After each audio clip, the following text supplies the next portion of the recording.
¿Qué tal, amigos? Tengan ustedes muy buenas noches. Los saluda Ricardo Monteagudo directamente desde Lima para todo el Perú.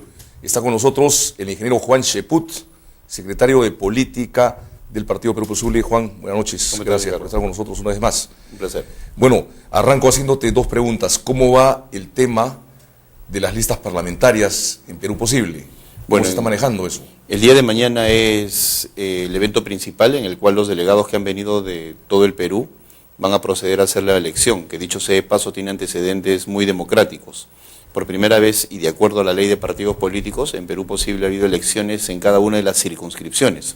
En algunos casos, hay regiones que han presentado 4 o 5 listas para postular, y el día de mañana se va a definir exactamente quiénes son aquellas personas que desde Perú Posible van a postular al próximo Parlamento, porque no debemos olvidar que el plazo culmina el 8 de febrero, y hasta ese momento uno puede incorporar a los invitados o a los independientes que crea o estime el partido. De acuerdo. Ahora, dices que hay regiones que presentan más de una lista, digamos, de candidatos, o sea, ¿son listas cerradas, digamos, o cómo? Listas cerradas en todos los casos, no está presentándose candidatos individuales, y el Congreso es el que decide cuál es la mejor lista, el Congreso del partido, ¿no? Correcto. O sea, digamos, finalmente la lista que pierde, en otras palabras, cuando nos referimos a cerrada, significa eso, la lista o listas que pierden quedan, digamos, fuera de la carrera. Así es, y aún más, una misma persona no puede estar en varias listas. ¿Ya? Entonces se dan los casos en el cual podrían haber personalidades de que estén en una lista que no es la elegida, ¿no? Lo cual sería lamentable, pero es parte de la democracia, son las reglas que están en el estatuto y es algo que tenemos que respetar. En el caso de Lima Metropolitana, también tengo entendido que en Lima, ¿cuántas listas se estarían presentando? El dato exacto no lo tengo porque lo está manejando el comité electoral. En todo caso, cuando empiece el Congreso el día de mañana, sabré exactamente cuántas listas hay. ¿Participará Juan Cheput como candidato en alguna lista? Yo sí estoy inscrito en una lista oficialmente, ¿no? ¿Se puede saber qué otras personas te acompañan en esa lista? Bueno, está Carlos Bruz, está Javier Reategui, dentro de las personas más conocidas, ¿no? De acuerdo.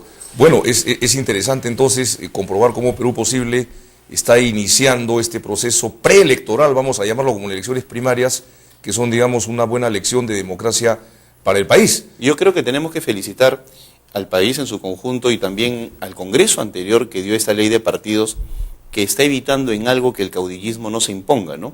Por ejemplo, en el caso del APRA, que hemos visto que ha defeccionado la señora Mercedes Arauz, en una circunstancia que no tuviéramos ley de partidos, hubieran colocado a otra persona sin ningún problema.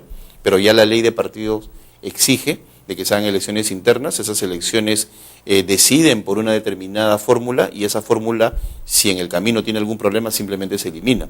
Y de esa manera se evita de que uno esté incorporando personas a último momento a gusto del caudillo, como es en este caso el presidente García, que ha tenido una posición activa en todo este drama que ha vivido el partido aprista, ¿no?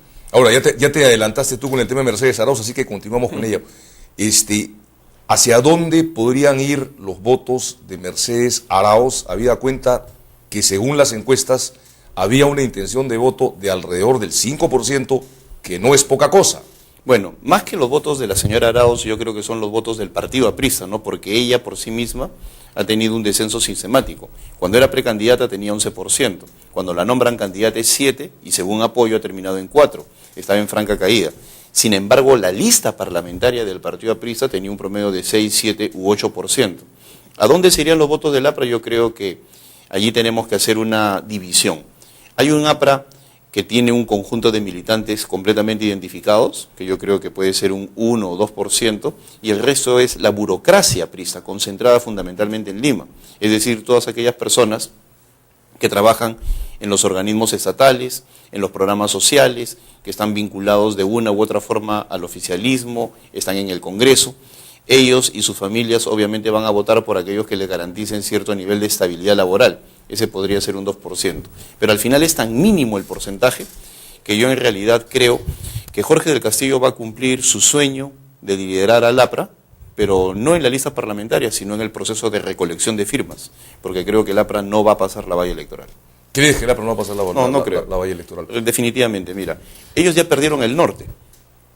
Y en el caso de Piura, Lambayeque y La Libertad, durante las últimas elecciones está ganando el movimiento de César Acuña, independientes, como el caso de Atkins en Piura. Entonces, hace rato que perdieron el sólido norte. En el sur no son bien vistos, en el mismo Arequipa, la pésima performance del señor congresista Bayón, por ejemplo, ¿no? O sea, en diversas oportunidades, los indicios de corrupción es algo que ha mermado la votación arequipeña. Y así, a nivel nacional, yo creo que no van a pasar la valla, y no sería primera vez. Ya en el año 1995, con Mercedes Cabanillas, frizaron el 2,5% y tuvieron 3 o 4 congresistas. Y ahí Vladimiro Montesinos les hizo el favor. Ellos habían perdido la inscripción electoral, pero el Congreso de Fujimori y Montesinos hizo un cambio. Dijo de que ya no solamente era necesario para perder la valla el porcentaje bajo en las encuestas, sino que uno podía continuar con el membrete electoral si es que tenía por lo menos un congresista.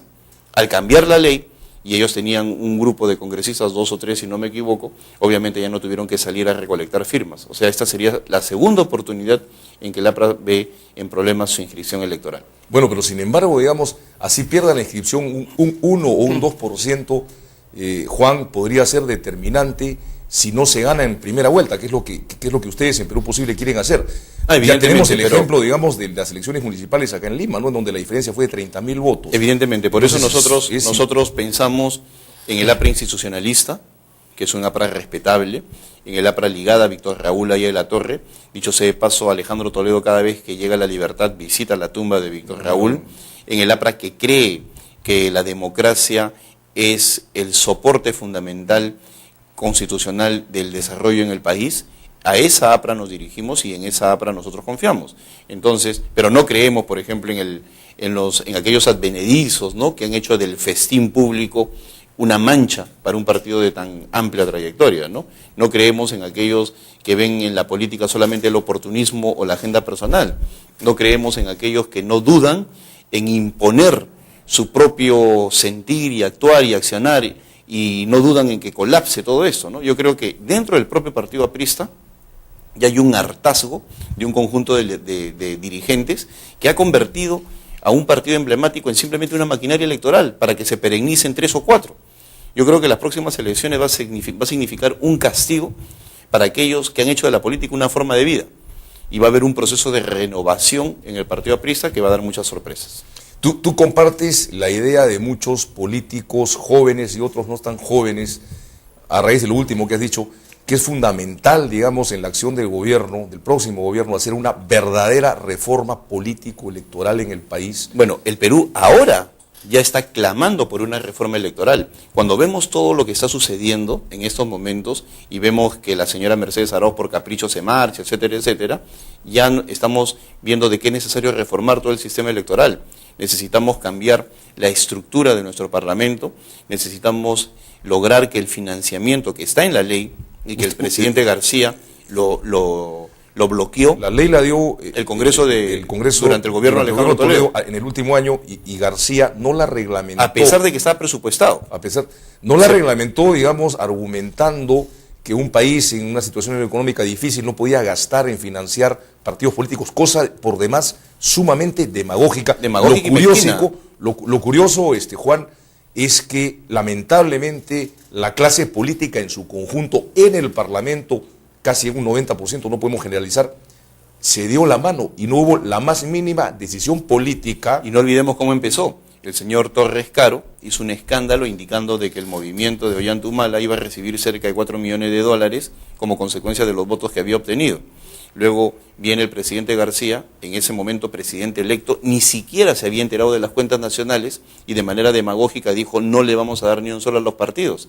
Y luego nos quejamos de que hay aportes indebidos, ¿no? De dinero al narcotráfico, etcétera, grupos de poder económico, en fin. O sea, el daño que le ha hecho el presidente García, no solamente en esta medida, sino en una serie de elementos que llevan a una destrucción institucional, es realmente lamentable y en algún momento se va a tener que estudiar, porque realmente la demagogia, el poco apego a la Constitución, el creer de que uno es el rey y hace lo que se le da la gana, el propio proceso de destrucción de su mismo partido, nos colocan frente a una persona que desde mi punto de vista, desde mi sencillo punto de vista, no tiene la estatura de estadista, ¿no? ¿Un gobierno de Perú Posible en el corto plazo impulsará estas reformas? ¿Se compromete Juan Cheput a hacer, Yo sí, digamos, a título personal, tengo que convencer a mi partido. Hay personas ahí valiosas, obviamente, que están detrás de este impulso. Yo creo que en todas las fuerzas políticas hay un afán por hacer las modificaciones. Yo particularmente creo que debe volver la Cámara de Senadores. Yo creo que es importantísimo para el Perú que haya un Senado. Y obviamente no van a faltar los paginazos periodísticos que van a decir que este señor quiere más trabajo para los comechados, etcétera, etcétera. Entonces, eso no me amilana, por una sencilla razón. Porque yo creo que se tiene que recuperar el ejercicio del político que hace docencia, del político que convence, del político que se enfrenta a las corrientes de opinión, que el político que no tiene temor de decirles, señores, ciudadanos, está bien, ustedes son la mayoría, pero están equivocados. El Perú necesita una Cámara de Senadores por estas razones, etcétera, etcétera.